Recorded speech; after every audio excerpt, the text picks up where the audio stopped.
ഇനി നമുക്ക് അഫ്ഗാനിസ്ഥാനിലെ മാറ്റം നോക്കാം. 1927 അഫ്ഗാൻ സ്ത്രീകളുടെ ഫോട്ടോ ആണ്. നിങ്ങൾ നോക്കുമ്പോൾ ഒരു ലിബറൽ യൂറോപ്യൻ സമൂഹത്തിലുള്ള സ്ത്രീകൾ ഇടുന്ന വസ്ത്ര സംഭവങ്ങളൊക്കെ നിങ്ങൾക്ക് കാണാം. അതെന്താ അവിടെ ഖുറാൻ ഇല്ലായിരുന്നോ? മതപാഠശാലകളില്ലായിരുന്നോ? ഭൂരിപക്ഷം മുസ്ലിങ്ങളല്ലായിരുന്നോ? പിന്നെന്താ ഇങ്ങനെ നടക്കുന്നത്? ഇങ്ങനെയല്ലല്ലോ നമ്മൾ പഠിച്ചിട്ടുള്ള ഖുറാനെ പറ്റിയും ഇതിനെപ്പറ്റി. ഇന്ന് നമുക്കറിയാം അഫ്ഗാനിസ്ഥാൻ എങ്ങനെയാണെന്ന്. ഇന്ന് നമുക്ക് ഇങ്ങനെ ഒരു സ്ത്രീ അവിടെ കാണാൻ പറ്റത്തില്ല. സ്ത്രീകളുടെ എഡ്യൂക്കേഷൻ വരെ ബാൻ ചെയ്തിരിക്കുകയാണ്. അവിടെ സ്ത്രീകൾ ഇപ്പോൾ പർദ്ദയും ബൂർക്കിയും ഒക്കെ ഇട്ടിട്ട് ഇങ്ങനെ പേപ്പർ പിടിച്ചുകൊണ്ടിരിക്കുകയാണ്. ഞങ്ങൾക്ക് പഠിക്കാൻ അവകാശം തരും. എന്താണ് ഇതിന്റെ മാറ്റം?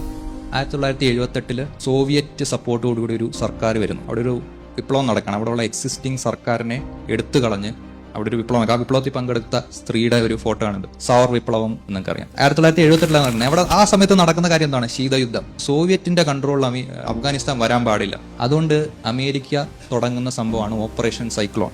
നിങ്ങൾക്ക് ഫോട്ടോയിൽ കാണുന്നത് റൊണാൾഡ് റീഗൻ അവിടെയുള്ള അഫ്ഗാനിസ്ഥാനിലെ ഈ മതമൗലികവാദികളെ കാണുന്നതാണ്. ഇങ്ങനെ അമേരിക്ക ഉണ്ടാക്കിയ, അല്ലെങ്കിൽ അമേരിക്കയുടെ ഫണ്ടിങ്ങും സപ്പോർട്ടോടും കൂടി ഉണ്ടാക്കിയ ഗ്രൂപ്പാണ് എന്ത്? മുജാഹിദീൻ ഗ്രൂപ്പ്. എന്തിനാ ഉണ്ടാക്കുന്നത്?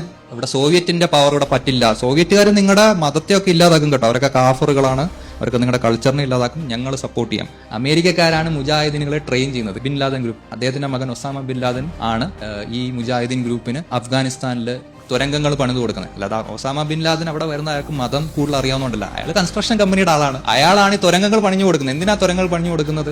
ഈ US ആളുകൾക്ക് ഇവിടെ വന്ന് മുജാഹിദീൻ ഗ്രൂപ്പുകളെ ഫണ്ട് ചെയ്യാനും ട്രെയിനിങ് കൊടുക്കാൻ. അപ്പോൾ അങ്ങനെ രണ്ടുപേരും നമ്മുടെ യുദ്ധത്തിൽ അവസാനം സോവിയറ്റ് തോറ്റു പോകുന്നു, സോവിയറ്റ് പിന്മാറുന്നു. അവസാനം അമേരിക്ക ഓക്കെ ടൈറ്റാ ബൈ ബൈ എന്ന് പറഞ്ഞ് പോയപ്പോഴാണ് മുജാഹിദീൻ ഗ്രൂപ്പുകൾക്കിടയിൽ ഒരു തർക്കം വരികയാണ്. അങ്ങനെ ഈ അഭിപ്രായ വ്യത്യാസത്തിൽ നിന്ന് ഈ മുജാഹിദീൻ ഗ്രൂപ്പിൽ നിന്ന് പിളർന്ന് പോയതാണ് താലിബാൻ, അൽ ഖൈദ.